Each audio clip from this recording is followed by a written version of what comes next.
বেশ্যারাও মানুষ, তাদেরকে অত্যন্ত নিকৃষ্ট চোখে কখনোই দেখবেন না। তাদেরকে সমাজের বিভিন্ন পারিপার্শ্বিক অবস্থা তাদেরকে আজকে এই জায়গায় নিয়ে এসেছে। তাদের সম্বন্ধে একটি ঘটনা আমি আপনাদের সামনে তুলে ধরছি, একটি সত্য ঘটনা। আমারই খুব জানাশোনা একজন ভদ্রলোক, তার নাম আমি বলছি না, তিনি কলকাতার সোনাগাছি বস্তিতে এক বেশ্যা মহিলার কাছে এসেছেন। ব্যক্তিটি জিজ্ঞাসা করলেন, তোমার নাম কি? তখন মহিলাটি উত্তর দিয়েছিল, কেন, নাম ধুয়ে কি খাবেন নাকি? আমার নাম খোকনা। খোকনা? আচ্ছা, ঠিক আছে, তা বয়স কত? কেন বাবু, বয়স শুনলে কি আরো 200 টাকা বেশি দিবেন? এভাবে কথা বলছো কেন? ভালোভাবে কথা বলার জন্য তো এক্সট্রা পয়সা দেননি বাবু আমাকে। আমি কেন আপনার সঙ্গে ভালোভাবে কথা বলবো? যে কাজটা করতে এসেছেন করেন, করে চলে যান। তাই বলে এইগুলো বলার জন্য তো আপনি আমাকে আলাদা পয়সা দেননি বাবু। পয়সা তো শুধু শরীরের জন্যই দেন, কেনই বা সময় নষ্ট করছেন? নেন, শুরু করেন, শুরু করেন। তখন তিনি বললেন, আমি একটা সিগারেট খেতে পারি? খান, আমাকে জিজ্ঞেস করছেন? না মানে এই যদি সমস্যা থাকে? বাবা, পারি না গো, আর পারি না। এত নাকামাই যে কোত্থেকে আসে আপনাদের? এমন কথা বলছো কেন? সমস্যা তো থাকতেই পারে, অনেকের সিগারেটে অসুবিধা হতে পারে। বাবু, সমস্যা তো প্রাণীর থাকে, কিন্তু আমরা তো প্রাণী নই, আমরা হচ্ছে গিয়া জড় পদার্থ। দেখো, তুমি একটু বেশি কিন্তু কথা বলো বা বাজে কথা বলো। সমস্যা আছে কিনা তাই জিজ্ঞাসা করছিলাম। তবে রে, অনেকক্ষণ ধরে বড্ড উল্টো পাল্টা বকছেন। নিন নিন নিন, সমস্যা দূর করে বিদে হন তো, তাড়াতাড়ি শুরু করেন। হ্যাঁ হ্যাঁ হ্যাঁ, খুলবো না আপনি নিজেই খুলবেন? না না না না, আমি না। ও, বুঝেছি বুঝেছি, আপনি এই সোনাগাছিতে প্রথমবার, তাই না? হ্যাঁ হ্যাঁ। কেন, গার্লফ্রেন্ড দেয়নি? না না, আমার গার্লফ্রেন্ড টার্লফ্রেন্ড কিছু নেই। না না, এমন গা জ্বালানো পাবলিক হলে গার্লফ্রেন্ড হবেই বা কী করে? না না, আমি বিবাহিত। ও, তাই নাকি? বউ, তা বউ তো ডাকে রাতে ডিস্কো গেছে বুঝি, আর আপনি এলেন সোনাগাছিতে বউ ডিস্কোতে, আর আপনি সোনাগাছিতে? সত্যি মা পারেন মাইরি আপনারা, আপনারা বড় লোকলাই পারেন এইসব নাটক ফাটক করতে। না না, আমি ওই জন্যে আসিনি, বউকে খুঁজতে এসেছি। মানে, বউকে খুঁজতে এসেছেন এই সোনাগাছিতে? হ্যাঁ, জানেন, রাতে শপিং করে ফিরছিলাম দুজনে, আমি আর আমার স্ত্রী।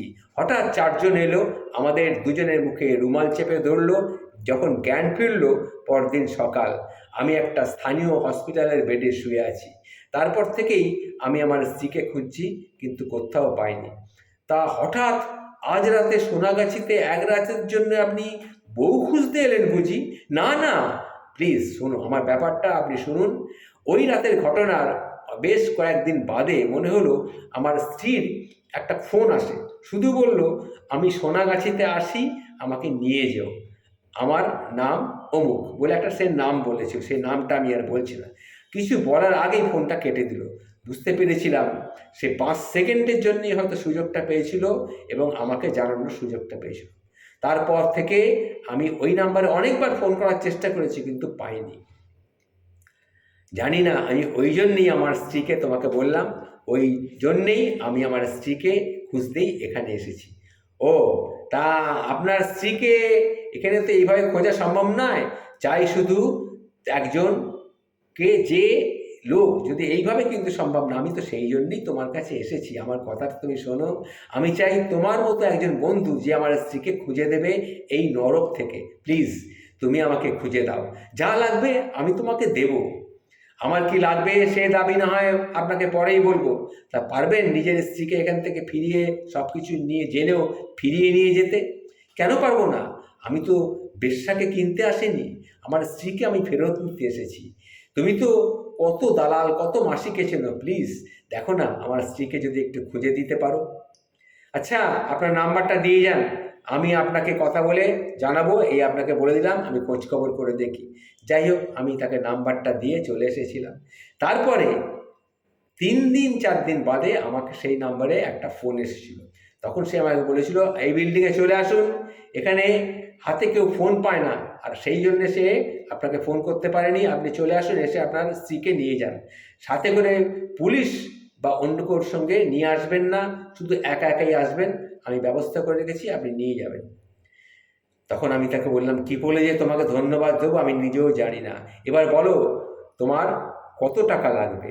টাকা লাগবে না, টাকার থেকেও অনেক বেশি কিছু আপনি আমাকে দিয়ে গেলেন বাবু। আসুন, আপনি চলে আসুন, এসে আপনার স্ত্রীকে নিয়ে যান। আমি গেলাম, গিয়ে দেখলাম আমার স্ত্রী মাথায় কাপড় দিয়ে চুপ করে বসে আছে। তখন আমি তাকে জানতে চাইলাম সব ঘটনা। সে বলল, বাড়ি গিয়ে যা কিছু বলার বলবো, এখন তুমি চলো, আমাকে নিয়ে চলো। যাই হোক, আমি তখন সেই মেয়েটিকে বললাম, বলো তোমার কত টাকা লাগবে? তখন সে বল, টাকা লাগবে না, টাকার থেকেও অনেক কিছু বেশি আপনি আপনাকে দিয়ে গেলেন বাবু। মানে কি বলতে চাইছো? কিছুই তো বুঝলাম না। জানেন বাবু, আজ থেকে 3 বছর আগে গ্রামেরই একটা ছেলেকে ভালোবেসে বিয়ে করেছিলাম। খুব ভালোবাসতাম। বাবা মা মানেনি, তাই পালিয়ে গিয়ে বিয়ে করেছিলাম। জানেন বাবু, বিয়ের 19 দিনের মাথায় আমাকে এই নরকে বিক্রি করে দিয়ে যায় মাত্র 15,000 টাকায়। অনেকবার এখান থেকে পালিয়ে যাওয়ার চান্স পেয়েছিলাম, কিন্তু পালিয়ে আমি যাব কোথায়? বাবা মার সামনে আমি কোন মুখে গিয়ে দাঁড়াবো? আর রাস্তায় নামলেই তো ওই ছেলেটি কিংবা অন্য কোনো ছেলে আমাকে ছিঁড়ে খাবে। সুতরাং সমাজের বাবুরা রাতের অন্ধকারে আর দিনের বেলায় আমাকে সাজিয়ে রাখবে, আর তারপরেই আমাকে ফেলে রাখবে রেল স্টেশনের চাতালে। তার থেকে বরং এখানেই আছি, দিব্যি খেয়ে পড়ে তো বেঁচে আছি। বিশ্বাস করুন বাবু, সেদিন থেকে কোনো পুরুষকে মন থেকে আর সহ্য করতে পারি না। শুধু এটাই মনে হয় সব পুরুষ সমান। 3 দিন আগে আমার সেই ভুলটা আপনি ভেঙে দিয়েছেন। নতুন করে বিশ্বাস করতে শুনলাম, একটা পুরুষ মানুষ যেমন একটা স্ত্রীকে বিক্রিও করতে পারে এই সোনাগাছিতে, তেমন কোনো পুরুষ তার স্ত্রীকে ফিরিয়েও নিয়ে যেতে পারে এই সোনাগাছি থেকে। গতর খাটিয়ে পয়সা তো 3 বছরে অনেক রোজগার করেছি বাবু, তবে 3 বছরে যে রোজগারটা করেছি সেটা ভুল। সেই ভুলটা আপনি 5 মিনিটে ভেঙে দিলেন, যেটা পয়সার থেকে অনেক দামি। যান বাবু, নিয়ে যান, ভালো থাকবেন আপনারা। আর অনেক ধন্যবাদ এই সত্যটা আপনাকে বুঝিয়ে দিয়ে যাবার জন্যে। সব পুরুষ কিন্তু সমান নয়, এটা আমি আপনার কাছ থেকে শিখলাম। এই যে ঘটনাটি আপনাদের সামনে আমি তুলে ধরলাম, এটা কিন্তু একটি সত্যি ঘটনা। আমি কারোর নাম উল্লেখ করছি না, কিন্তু ঘটনাটা আমি জানি। যাই হোক, এই ঘটনা থেকে আমরা কি শিখলাম? যে একজন বেশ্যা সেও বলছে সব পুরুষ সমান নয়। কেউ রেখে যায়, কেউ নিয়ে যায়, কেউ রাখতে আসে, কেউ ফিরিয়ে নিয়ে যেতেও আসে। এটাই হচ্ছে আসল কথা। কারণ বেশ্যারাও, বেশ্যা হলেও তারাও কিন্তু মানুষ।